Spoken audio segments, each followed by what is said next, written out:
Alright, this is going to be the first video in kind of a series of kind of a case study of Douglas MacArthur, kind of nicknamed the American Caesar, and we'll get into that later.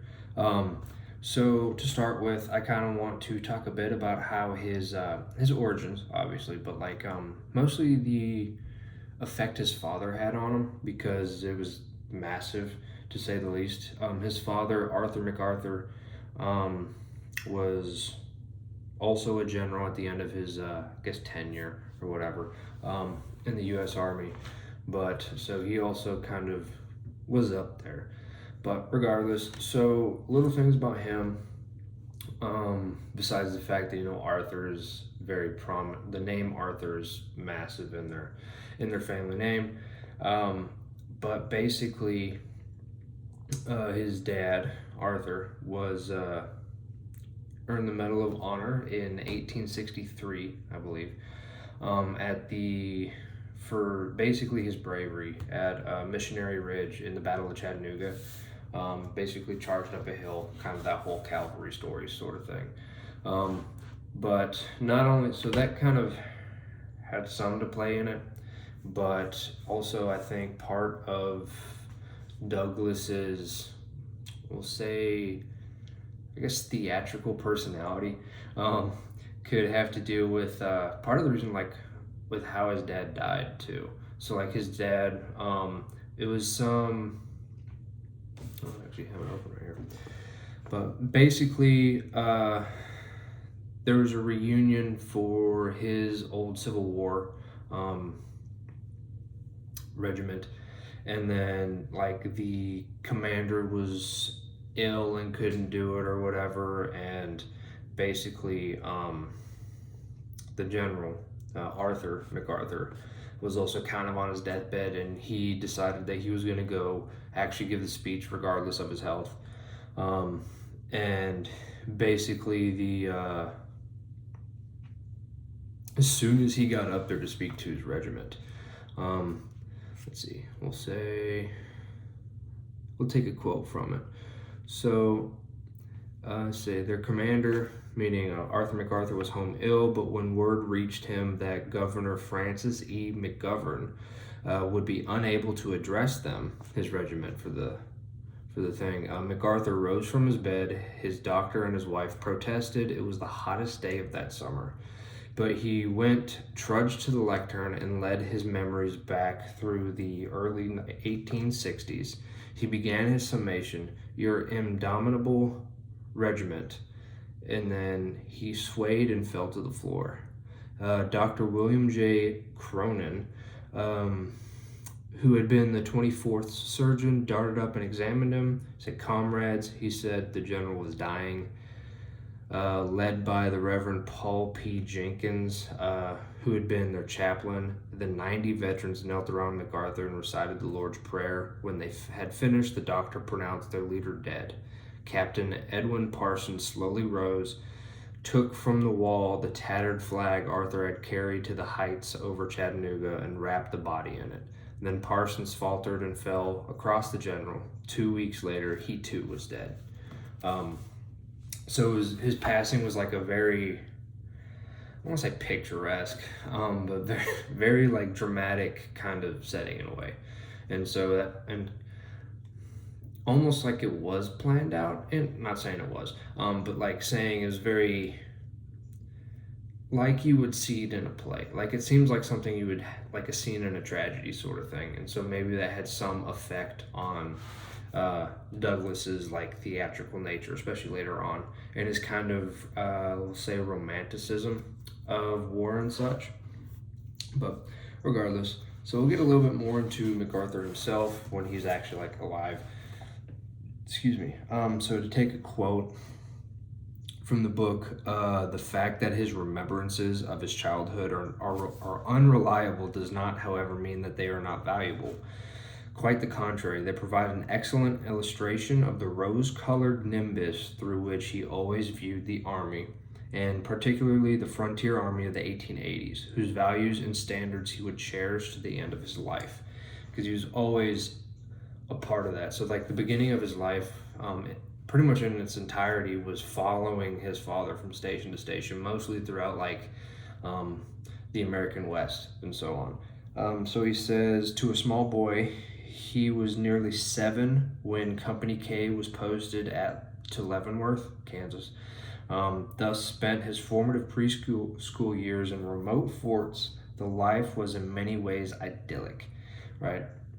And so he became well known as Doug, and was always out and around.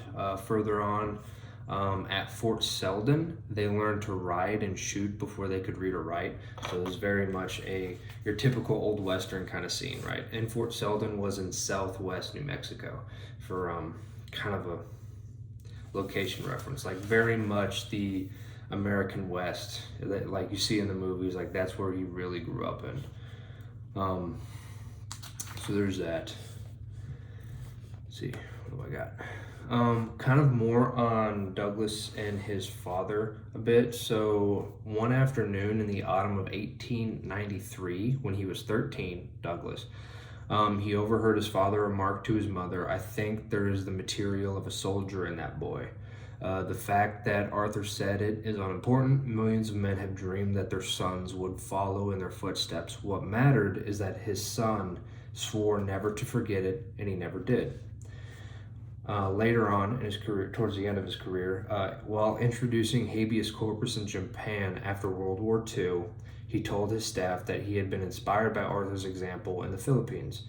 And at the age of 70, he told a friend in Tokyo, "Whenever I perform a mission and I think I have done it well, I feel I can stand up squarely to my dad and say, 'Governor, how about it?'" Right? So again, like kind of from from Douglas's point of view, showing like how much of an influence his dad had on him. There's that Douglas first kind of entered a military academy type thing in San Antonio when he was in the Texas Military Institute. Later became the West Texas, or later he went to the West Texas Military Academy, and he really attributes this as the place he really started. And then, kind of your typical, from what it seems to me at least, your typical time at military academies that you see for those, we'll say like the top generals or top like military figures in American history, like Eisenhower and so on, like very good at sports. So like he says, like his last year was an unbroken series of triumphs. Both the football and baseball teams were undefeated. He was chosen first sergeant of A company, the highest rank a day student could attain. That's similar in theory, not theory, but I guess similar in spirit with, I think Pershing did the same thing, and so on. Like they were always like the highest ranking for each of their class, because I know there's like different ranks for like each year that they could be. There's that. So, but the problem was, and that's more West Point, which we're not to yet. Getting a little ahead of myself, because Douglas actually had a hard time getting into West Point. For I think mostly his back. He had back issues that he really had to work on. So he started working with a physician, for example. Let's see. Yeah. So he had problems getting endorsements to actually, he had problems getting an appointment to West Point, even though I believe it was his uncle was a judge, and there's stuff like that. Trying to get up, his grandfather was the judge. So there's that. He said he got endorsements from 13 assorted governors, senators, congressmen, and bishops. Grover Cleveland was not persuaded. His 4 presidential appointments went to other applicants, and the same thing with William McKinley, the next presidential cycle. And then worse, when the boy took a preliminary physical examination, he flunked it due to curvature in his spine, which he then went to not really a physical therapist. It's not what they called them back then, but basically to work on that. And he learned a lot about anatomy, biology, and so on, to really kind of help him fix that ailment and eventually get in, which actually happened during it was in Wisconsin. They were living in Wisconsin, and he basically took an entrance exam for the governor, I believe, and kind of sorted him against, I forget exactly how many people, but basically ranked them, whatever. Like they were gonna see, the governor was going to appoint the top one or two boys who actually like tested for him to see um, he would try to appoint to West Point. So basically, and this is from a news story in the Milwaukee's journals on June 7th, 1898, kind of tells the story of how his test went and so on. He said, young MacArthur is a remarkably bright, clever, and determined boy. His standing was 99 and a third against the next man's 77.9.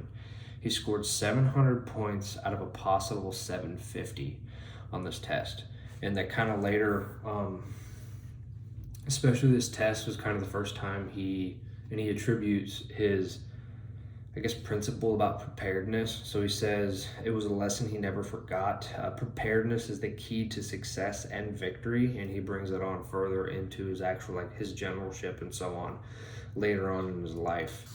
But that's a lesson like he always kept with him. There's that. His time at West Point was interesting, we'll say. Basically, it was a lot of hazing, especially since his dad was an active senior officer. And so he was the, we'll say, the target of a lot of hazing that was prevalent back then. And he actually got pulled into court about it as well. Basically, they would like they'd make him like do squats and stuff, like do like sissy squats where like you bend your knees down a lot and go as close to the ground as you possibly can before coming back up. And they'd make him do that over like broken glass and stuff like that, and like basically stand at attention for hours and that sort of thing.